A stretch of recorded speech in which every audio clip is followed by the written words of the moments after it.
World cup 2023 दुनिया cricket का सबसे बड़ा टाकरा आज होगा। अहमदाबाद के नरेंद्र मोदी स्टेडियम में पाकिस्तान और भारत के दरमियान घमासान का रन पड़ेगा। 1,32,000 शायकीन के सामने दोनों टीमों का बड़ा इम्तिहान होगा। मैच पाकिस्तानी वक्त के मुताबिक दोपहर 1:30 बजे खेला जाएगा। ग्रीन शर्ट्स तारीख बदलने का अज़म लेकर मैदान में उतरेंगे। मुकाबले की तैयारी के लिए कौमी टीम ने जमकर प्रैक्टिस की। पाकिस्तान का टीम में कोई तब्दीली न करने का फैसला। अब्दुल्ला शफीक और इमामुल हक ओपनिंग करेंगे। बाबर आजम, मोहम्मद रिजवान, सऊद शकील और शादाब खान भी टीम का हिस्सा। मैच से कबल खुसूसी तकरीब भी होगी। फिल्म स्टार्स शिरकत करेंगे। मौसीकी का भी तड़का लगेगा। अरिजीत सिंह, शंकर और इसके अलावा दीगर भी अपनी आवाज़ का जादू जगाएंगे।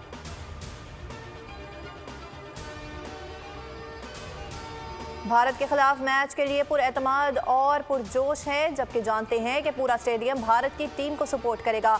किंग बाबर आजम ने नाकिदीन को वाज़े पैगाम दे दिया। कहा किसी तरह का कोई दबाव नहीं है, पहले भी बड़े क्राउड के सामने क्रिकेट खेली है।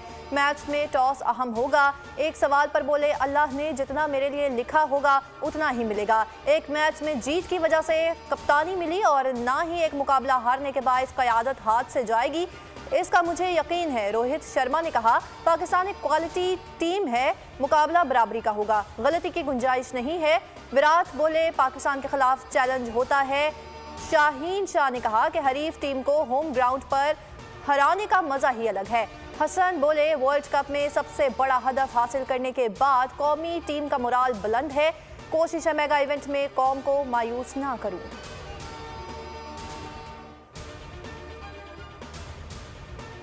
क्रिकेट की दुनिया में सबसे बड़ा मुकाबला। शायकीन क्रिकेट का जोश और खरोश अरूज पर। आसाब की जंग के लिए करोड़ों शायकीन मुंतज़िर। बाबर आजम, अब्दुल्ला शफीक, मोहम्मद रिजवान भारतीय बॉलर्स के छक्के छुड़ाएंगे।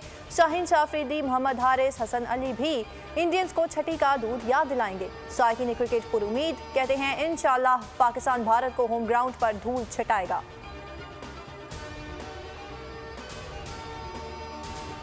इसराइली फौज की दरिंदगी का 8वां रोज। गजा में सेहूनी फोर्सेस की वहशियाना बमबारी। शहर मलबे के ढेर में तब्दील। स्कूल, मसाजिद, अस्पताल सब कुछ तबाह बर्बाद हो गया।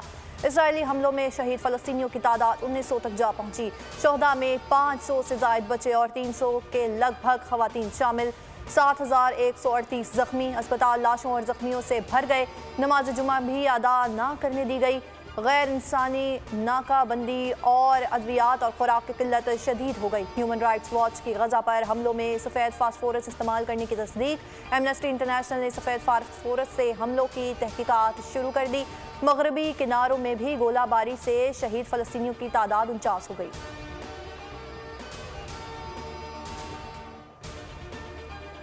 इसराइली फ़ौज की इंतहा पसंदी उरूज पर पहुंच गई। इंसानियत ही भूल गई। गजा से इनखला का अल्टीमेटम ख़त्म होने से कबल ही फ़लस्तीनियों के काफिलों पर हमले। इसराइली फ़ौज के ताज़ा हमलों में 70 फ़लस्तीनी शहीद, कई दर्जन ज़ख्मी हो गए। शोहदा में ज़्यादातर ख़वातीन और बच्चे शामिल। सेक्रेटरी जनरल अक़वाम मुत्तहिदा एंटोनियो गुतेरेस इसराइली बमबारी पर बरहम। कहा, इसराइली गजा में इंसानी तबाही को रोकने और गजा से फ़लस्तीनियों के इनखला का हुक्म वापस ले। तिबी अमले ने गजा छोड़ने से इनकार कर दिया। आलमी इदारा सेहत का कहना है, जख्मी शहरियों का गजा से इनखला नहीं सजाए मौत देने के मुतरादिफ है। तुर्किया ने इनखला का हुक्म नाकाबिल कबूल करार दे दिया। इसराइल से हुक्म वापस लेने का मुतालबा।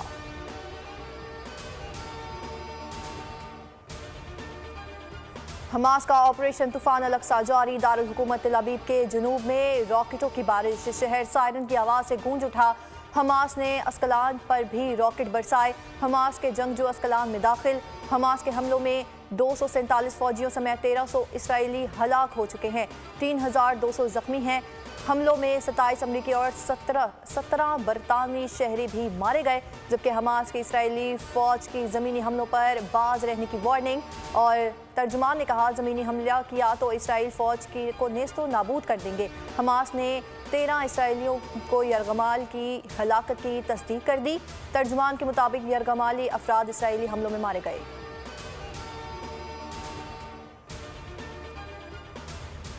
फ़लस्तीनियों पर इसराइली जारहियत के खिलाफ मुल्क भर में एहतजाज। नमाज जुमा के बाद मुजाहिरे। आलमी बरादरी से फ़लस्तीनियों पर इसराइली मज़ालिम रुकवाने का मुतालिबा। मौलाना फजलुर रहमान ने कहा है कि इसराइल अरब ज़मीन पर नासूर बन चुका है। इंसानी हकूक़ के अलमबरदार ममालिक भेड़ों की शक्ल इख्तियार कर गए हैं, जबकि सिराजुल हक का कहना है कि मसला फ़लस्तीन ईमान और इस्लाम का मामला है। मस्जिद अक्सा हमारा ईमान है। कराची में फ़लस्तीन मिलियन मार्च से खिताब में अमीर जमात इस्लामी हाफिज़ नईमुर रहमान ने कहा कि इसराइल को किसी सूरत कबूल नहीं करेंगे। मुजाहिदीन को सलाम पेश करते हैं। हाफिज़ नईमुर रहमान का 15 अक्टूबर को शाराए फैसल पर बड़े मुजाहिरे का ऐलान। पेशावर में इमामिया जरगा और मजलिस वहदतुल मुस्लिमीन के ज़ेर एहतमाम फ़लस्तीनियों से यकजहती के लिए जुलूस निकाला गया।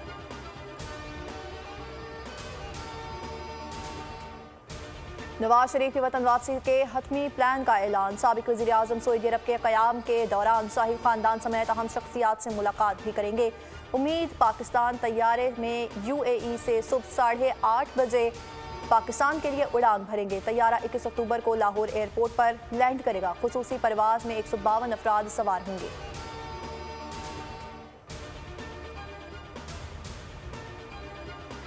नवाज शरीफ की वापसी पर कानून के मुताबिक सलूक होगा। मुल्क की बेहतरी के लिए ज़ाती मफादात को पसे पुश्त डालना होगा। शहदा की कुर्बानियों को फरामोश नहीं कर सकते। निगरान वज़ीर आज़म अनवारुल हक काकड़ की गवर्नर हाउस पेशावर में गुफ्तगू। कहा, अफगान महाजरीन को नहीं निकाल रहे हैं, गैर कानूनी तरीके से आने वालों को वापस भेजा जा रहा है। कल अदम TTP से किसी किस्म के मुज़ाकरात नहीं होंगे। खैबर पख्तूनख्वा के मसाइल के हल के लिए हर मुमकिन ताउन करेंगे।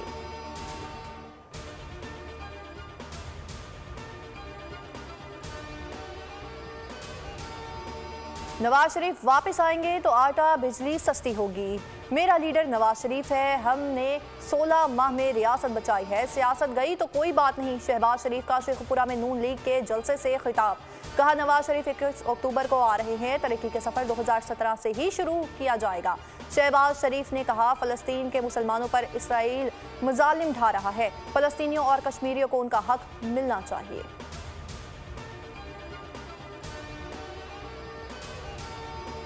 अवाम की खिदमत में सिर्फ नवाज शरीफ अहल करार पाए। महंगाई से निजात दिलाने में नवाज शरीफ ने सब नाअहल साबित हो गए हैं।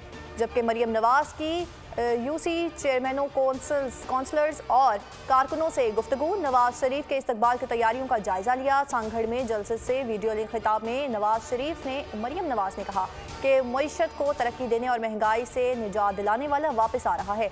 सिंध समेत पूरे पाकिस्तान की तरक्की की जमानत नवाज शरीफ है। साद रफीक ने रावलपिंडी में खिताब करते हुए कहा कि नवाज शरीफ की राह में रोड़े अटकाए गए हैं। चेयरमैन PTI 2014 में रचाई गई साजिश का हिस्सा बने।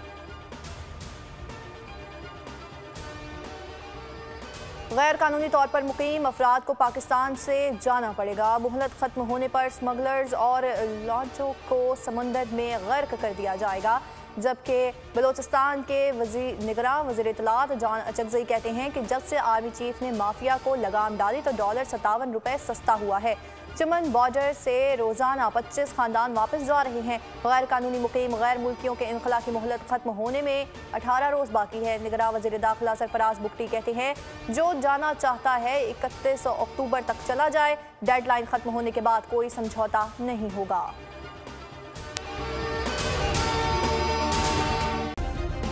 सब्सक्राइब करें और बेल दबाएं ताकि कोई खबर रह न जाए।